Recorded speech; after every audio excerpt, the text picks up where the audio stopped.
Et balakisi degré ya mwinda na ye. C'est la couleur du soleil céleste, l'or, qui révèle la royauté du Christ, la royauté de Jésus. Qu'il a un règne sans fin. Il commence depuis le jour de sa naissance jusqu'à la fin des temps, il ne finira jamais. Et balakisi yango à travers Wolo. Ça veut dire qu'ils avaient la perception. Et bapesi lisusu paka. Paka wana pona koyebisa na tata na mama pe na kotémoigner na elimo ya Nzambe oyo ezalaki pembeni na mwana pe na bato nyonso ya mokili oyo bakoya kotala mwana wana que ye wana azali na statut spirituel et ye wana azali spirituel monnaie parce que l'encens c'est cette poudre faite à base d'une plante arabique qui a un bon parfum et qui, quand on l'a brûlé, produit une fumée odorante, parfumée, pour chasser les mauvais airs, pour attirer les bons airs. C'est le symbole de la spiritualité du Christ, la spiritualité de Jésus. C'était un homme hautement spirituel, pas n'importe qui. Azalaki mokonzi azalaki mosaleli ya Nzambe ya solo oyo abandaki makambo oyo bandakala depuis Adamu ya liboso et azongeli biso donc azali molimo ya kala aumeli ayi na mokili bambala mingi pe oyo ayi lisusu ezali mbala ya kolakisa bokonzi na ye akolakisa biso ndenge nini ya kotosa mibeko ya Nzambe alors akolakisa biso ndenge nini ya kobatela ya kobatela bondimi ndenge nini ya kobatela bosanto kati ya moto et ndenge nini tokoko kata basinga oyo ekangisi biso na Satana. Gloire à Dieu. Akopesa biso bafongola ya oyo akopesa biso makoki akofongola bikuki ya liko pe akolimisa biso na masumu na biso nyo à travers ensemble wana ezalaki elembo kaka. Gloire à Dieu. Et à travers mire balingaki balakisa que bango bayebi que mwana oyo akoyaka na kati ya nzoto ya elimu Nzambe akoyaka na kati ya nzoto ya bomoto na kombo ya Yesu lokola kozala mwana ya Nzambe kati ya nzoto ya moto alors bato mingi bako boya ye bato mingi bako sala ye mabe bato mingi bako kanela ye mabe bato mingi bako tosa mibeko na yete contradiction mingi eko yingila okati ya mitema ya bato à travers statut na ye et ye akotala makambo ya somo awa na mokili akotala bonyama ya akosubir bonyama ya bato awa na mokili à travers bas épreuves ya ndenge na ndenge tino passion pe à travers ye bato mingi bako kweya à travers ye bato mingi pe bako kola. Et ici la myrrhe c'est le symbole de l'humanité de Jésus qui est faite des souffrances, des passions, des épreuves et de toutes sortes de traversées de dur labeur. C'est pour avertir le père et la mère et tous ceux qui étaient dans son environnement que cet enfant-là va traverser des épreuves difficiles pour faire accepter la lumière sur la terre. Allez. Alléluia. Mais il vaincra. Dieu le soutiendra.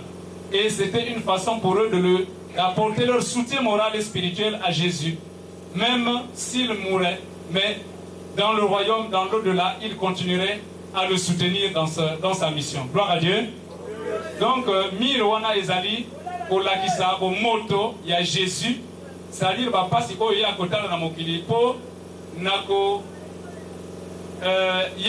pour nako panza sango ya Nzambe, pour nako longola milimo na kati ya monyololo, pour nako kata basinga ya Satana pe.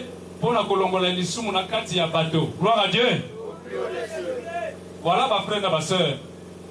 Et bayebisi biso lisusu que moi natango abotamaki etango a Hérode ayebaki atidaki bato motema lokunya bambulumbulu pote baboma bana ya mibali nyonso oyo babotameke liboso na libuma ba mama na bango. Si bien que Marie na Joseph bakimaki na Égypte na ngipiti bakimaki kuna pona kobombisa nzoto na bango pe ya mwana pour que baboma ye te et baoyo batikalaki babomaki bana na bango ya liboso ya mibali. Gloire à Dieu. Alors mes bien-aimés, nous avons vu que l'Égypte a souvent été utilisée dans la Bible comme un lieu de passage des grands hommes de Dieu. Nous avons vu Jacob avec sa postérité, avec ses enfants. Nous avons vu Joseph. Nous avons vu les enfants d'Israël qui sont allés avec leur père. D'abord, son premier fils est allé là-bas, plutôt son fils bien-aimé est allé là-bas. Il a été vendu par ses frères en esclavage. Mwana na ye, mwana ya Jacob. Vraiment, akendeki na Égypte parce que ba frère na ye, donc bandeko na ye, batekaki ye na bato ya Égypte. Mais akendeki kuna batiaki na monyololo pe alakisaki makoki ya elimo mpona koyebisa ndoto mpona kososola ndoto ya Pharaon. Et na tango Pharaon atalaki ke ye azali na mayele azwaki ye na kati ya ndako na ye pour kazala mosali na ye ya sort. Et ni à travers ye peuple ya Israël, donc bapati ya Israël bayaki kozwa séjour ya malamu na kati ya Égypte malgré le fait que bazalaki na kati ya bohu. Mais le kola ye mwana azalaki liboso akeleki liboso kuna ayambaki tata na ye na bandeko na ye nyo. Malgré les dures épreuves. Et Jacob alekaki kuna tino nzambe alobaki bon maintenant bino bokobima na mboko yo. Mais pour la kobima na mboko esengelaki ezala nani na moto babengi Moïse oyo azalaki pe na Égypte na ndako ya Pharaon po na kosalela Pharaon. Ye wana nzambe atiaki loboko na ye na kati na ye alakisaki loboko na ye pe alobi olongwa wa okende pa mosusu à travers bas épreuves akendeki na terre de Madian, donc na mboka Madian kotala na komona na Jéthro pour que apesa ye moi ba sekele ya elimo pe asala makasi pona ko akutana na nzambe na ngomba ya Sinaï pour que azwa ngolu ya elimo santu azonga na Égypte pona okende kolongola ba Israélite o bazalaki kuna na maboko ya sa allez. Et awa pe ba yebisi biso que Jésus na tango ya botami akeye pe na Égypte. On se demande mais qu'est-ce qui se passe en Égypte là-bas? Et pourtant l'Égypte c'est le symbole du mal. C'est le symbole de la sorcellerie, de la magie, des fausses croyances, de l'idolâtrie. Mais qu'est-ce que l'enfant Jésus va faire là-bas? Il fuit sa propre terre où il est persécuté. Il s'en va en Égypte, bien que bébé, pour se réfugier, avant de revenir en terre de Judée pour commencer à se montrer au temple de Jérusalem et ensuite à recevoir le baptême de Jean-Baptiste et à commencer sa mission en Israël. Mato? Donc, mwana nzambe nyoso oyo abota makawa na mokili. Mwana nzambe nyoso oyo abota makawa na mokili. Alekaka toujours na mwa tango ya pa. Soki obotami na kati ya libumu ya tata na mama, ozali mwana, ozali na molimo ya mwinda. Bato nyonso na kati ya libota bakondima yo te. Kaka mwa liboke ya bato bakondima yo. Bakoloba mwana oyo aza kitoko, mwana oyo vraiment aza bien, mwana oyo aza gentil, mwana oyo vraiment alikaka kosambela, mwana oyo aza na makoki ya elimo, ye oyo akosunga biso. Me ba oyo bazali na miso minei na motema lokunya, ba oyo babimaka na butu mpona koboma bato, mpona komela makila ya bato, mpona kosala mabe, bakondima mwana wana pe bakoluka kosala ye ma. Allez. C'est comme ça sur la terre. Le méchant sème l'épouvante dans l'âme du faible. Le plus fort sème l'épouvante dans l'âme du faible. Le méchant tue l'innocent. Et les âmes de lumière sont toujours persécutées par leur propre patrie, par leur propre famille ou par leur propre entourage. Allez. Na tango yo elimo centre ekitaka okati ya moto soki moto akomi na mwa étape spirituelle ya makasi na bondimi tango elimo centre ekitaka okati ya moto pote abanda kosala mosala na ye ba bouger ke ye nani à travers ba percée bato ya motema mabe na quartier bato ya motema mabe na mboka bato ya motema mabe baoyo basalaka magie baoyo basalaka bondoki baoyo basalaka mabe bango wana bakoluka yo mindondo me ndenge nini ekosala okokima nani na Egypte ale Egypte ezali nini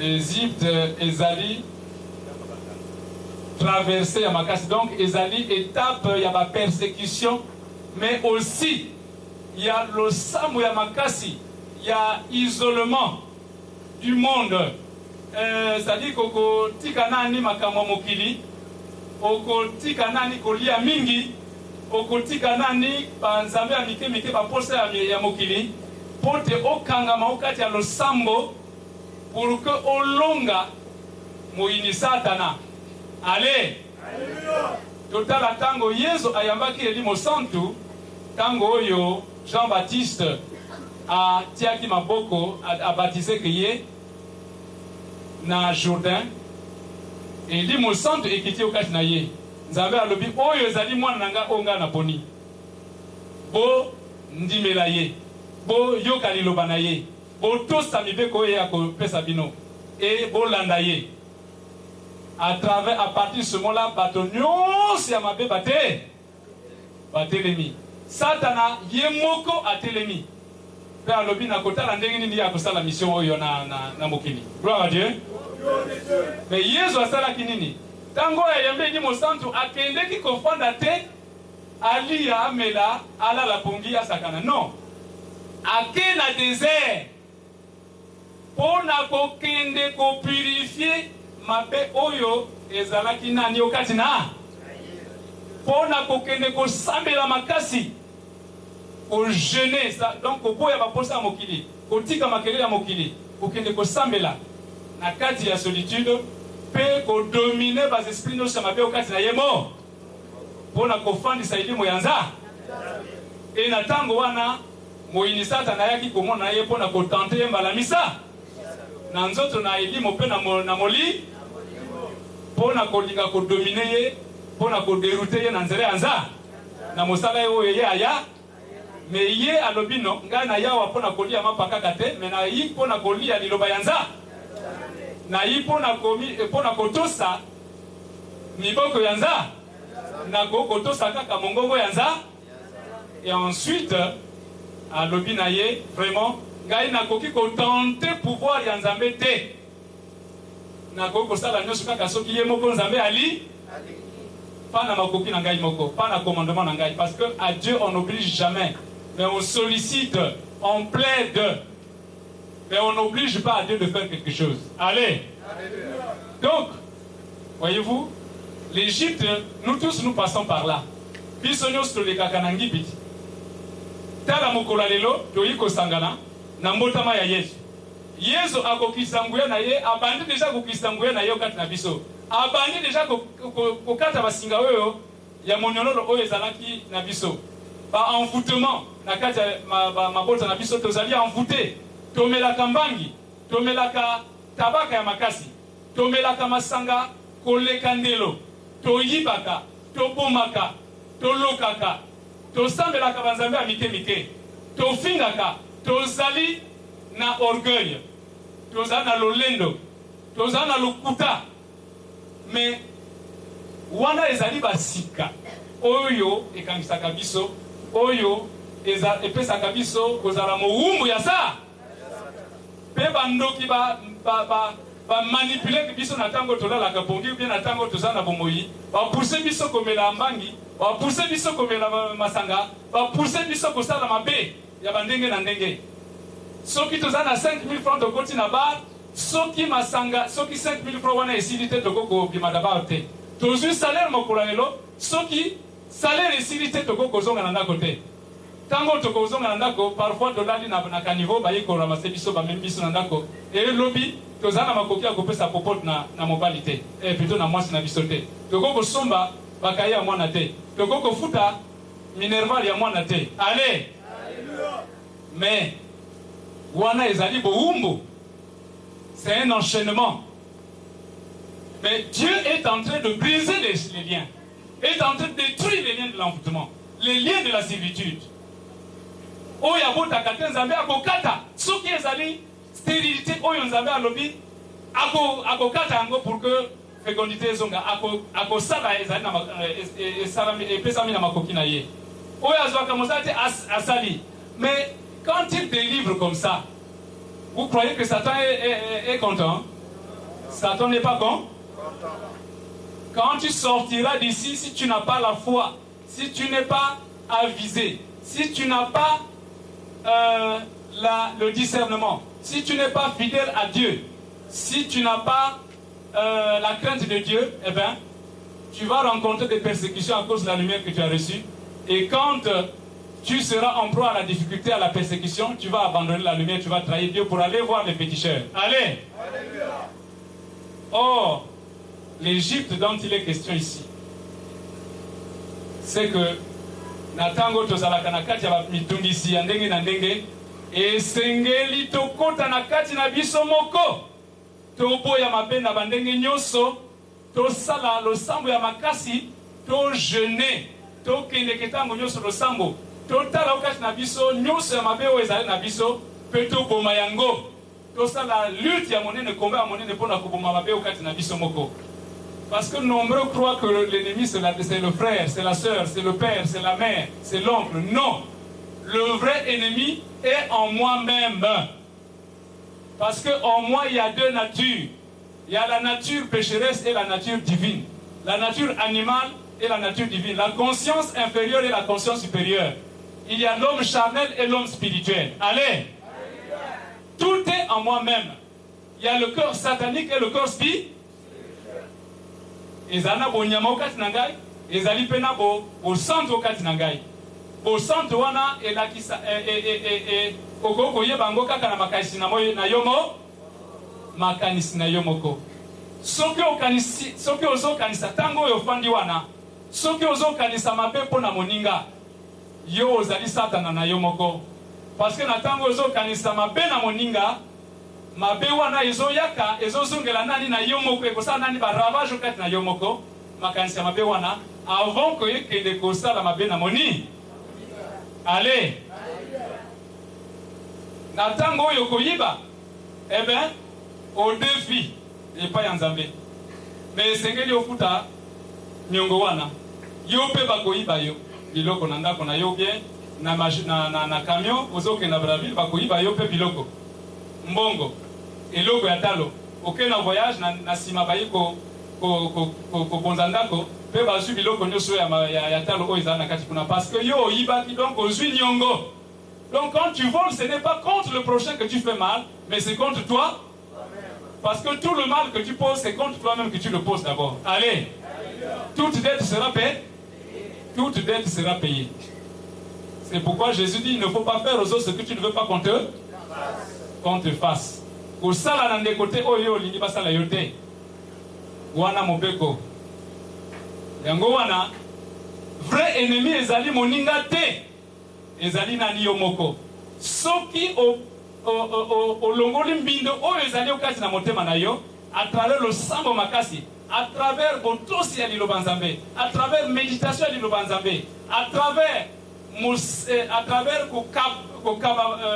kokaba mwa moke oyo kozwa na baninga, à travers bolamu oyo kosala, oke kobomba na Égypte, si bien que okolekisa mopepe ya mabe, ya bato nyonso balingi koboma yo mpe kosala yo tino mopepe wana ekoleka tango oyo kobima na miso ya bato nyonso zotelelo banza bango balobi ano yo oyo azali lisusu moto wana te parce que ngai naluki ye namoni ye azalaki wa ozalaki na Égypte. Mais Égypte ezali esika ya servitude te na tango oyo ya Jésus, mais ezali esika ya losa, ezali esika ya koyekola liloba ya nzambe. pe yako sala makasi pona koboma biyuma okati na biso moko. Gloire à Dieu. Donc c'est une retraite spirituelle. Voilà le terme. C'est une retraite spirituelle de purification intérieure. C'est une retraite spirituelle de combat contre le mal moral en moi-même, sous toutes ses formes. C'est une retraite spirituelle pour la fortification des corps subtils, donc de l'âme et de l'esprit. C'est une retraite spirituelle pour l'enracinement de la parole de Dieu dans l'être intérieur. C'est une retraite spirituelle pour le réveil du moi intérieur, donc de la conscience divine intérieure, jusqu'à ce que le mal soit annulé, jusqu'à ce que le mal soit supprimé, jusqu'à ce que le mal soit amorti à moi. À ce moment-là, j'apparais triomphalement pour dire: où est Hérode qui était là, qui me cherchait? Où sont ces soldats? Ils sont vaincus, ils sont morts. Mais ils sont morts d'abord en moi. Et ensuite, ils sont morts à travers tous les sorciers et tous les mages noirs qui cherchent à me faire du mal. Leur méchanceté a été vaincue. Ils peuvent continuer à vivre, mais leur méchanceté a été banalisée par Dieu. Gloire à Dieu. Allez. Et voilà ma frère et ma soeur. Liloba nzambe ndenge bate biso yango. Donc soki toyoki liloba wana mokola liloba yebisi biso ezali mbotama ya si ezali lisusu mbotama ya Yezo te en tant que mwana ya Marina Jo. Mais ezali mbotama ya sika ukati na biso mo. Parce que oyo tozosala ekomi lokola histoire. Oyo tolobia wazali histoire. Mais na kati ya histoire wana tozwi symbole, tozwi enseignement, tozwi ba loi na ba principe nyonso oyo et régir bomo ya likolo awanase maldo. Donc nini tokoko simba biso na yo oyo toyi mokola lelo que mbotama ya Yesu ezali mbotama ya bomoi ya likolo okati na biso, mbotama ya sika, mbongwana okati ya motema, mbongwana okati ya bongo, mbongwana na elobeli, mbongwana na bizaleli, mbongwana na ndenge ya kotala bato, mbongwana na ndenge ya koyoka, mbongwana na ndenge ya kokanisa, na ndenge ya kososola. Esengeli topo ya mabenda bandenge nyo pour que omo ya likolo eingele okati na biso. Parce que eloko ata moko ya malamu ekoko sa manakati na biso c'est soki to boyi biyo mabete. Ce n'est pas possible de recevoir la grâce de Dieu, la délivrance et la véritable protection de Dieu si nous n'acceptons pas d'abord le changement intérieur. Si nous n'acceptons pas de renoncer à notre vieille nature. Si nous n'acceptons pas de vaincre le mal moral en nous-mêmes. Le sorcier n'aura jamais de pouvoir sur nous si nous sommes dans la lumière. Si nous sommes dans la lumière, si nous sommes attachés à la parole de Dieu, si nous respectons les lois et les principes divins, le sorcier, quelle que soit sa force, ne pourra jamais nous terrasser. C'est Dieu qui le dit. Il le dit dans le psaume 91. Allez! Alléluia. Celui qui habite sous l'abri du Très-Haut repose à l'ombre du Tout-Puissant. Celui-là dit de l'Éternel: tu es mon Dieu, tu es ma forteresse. Celui en qui je trouve mon refuge. Yo ozali nzambe ya makasi ya nguya ya solo ngai na bomba mina se ya mapapu na yo. Yo moto ozali mokonzi na ngai mobate na ngai. Moto te ata moko ikambo ata moko ikoko yela ngai te soki na kangami na mibeko na allez. Soki tokendeke na ba eglizia et que makamba mabe et yela kabiso na bomoi tozali envoûté, tozali na bakanda, tozali na biyuma be, tokangami na biyuma be. Cela signifie que nous n'avons pas encore rencontré le Seigneur. Nani tokutani na nzambete, nani tondimi mibeko na yete, nani tobongwani te. Mais soki tobongwami, soki toyambi loba nzambe, tokobota mambotama ya sika, pe elimo ya nzambe kokotela biso ekofana. Koral funga ya kiese. Funga ya kiese. Tokopesa nani liloba na Papa Robert. Ayebisa biso makasi oyo biso nyonso tosali mpona kobonzela Nzambe mokolo lelo à travers le Titani. Merci.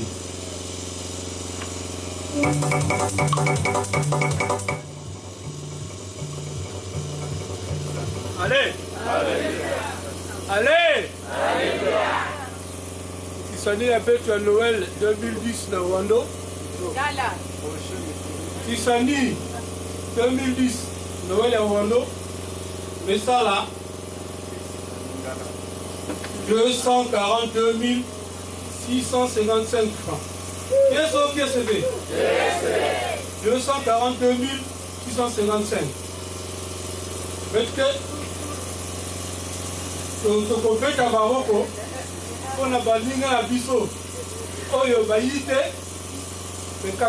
batindi baenveloppe na bango. Il s'agit de frères et de sœurs qui n'ont pas été capables, avec les moyens du cours, de se retrouver avec nous ici, mais qui ont envoyé leur Tisani. Applaudissons.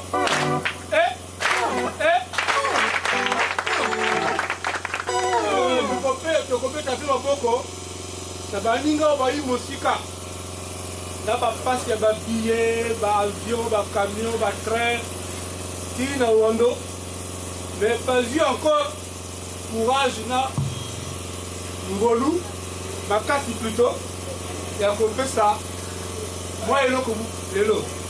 Applaudissons.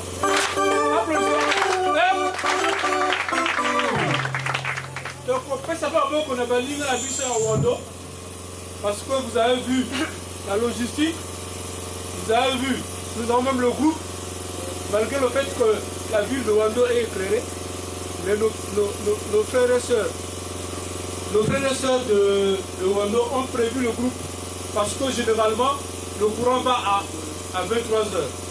Donc comme c'est la fête, la municipalité de Wando nous a laissé le courant, mais malgré cela nous avons le courant qui a été prévu par eux. Avec tous ces efforts-là, ils ont quand même réussi à nous donner encore des enveloppes. Applaudissons. D'accord.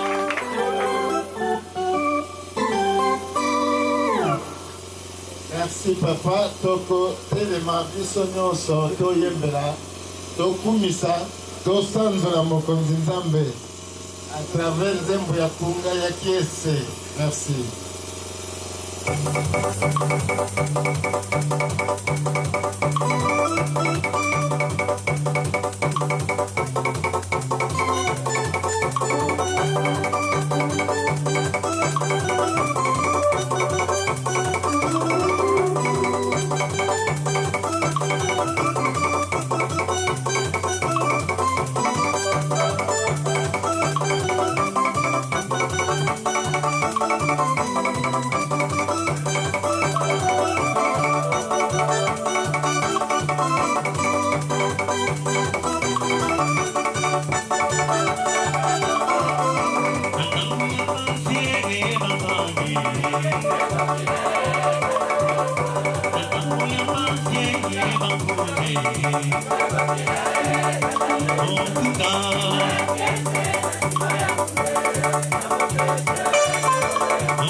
Thank you.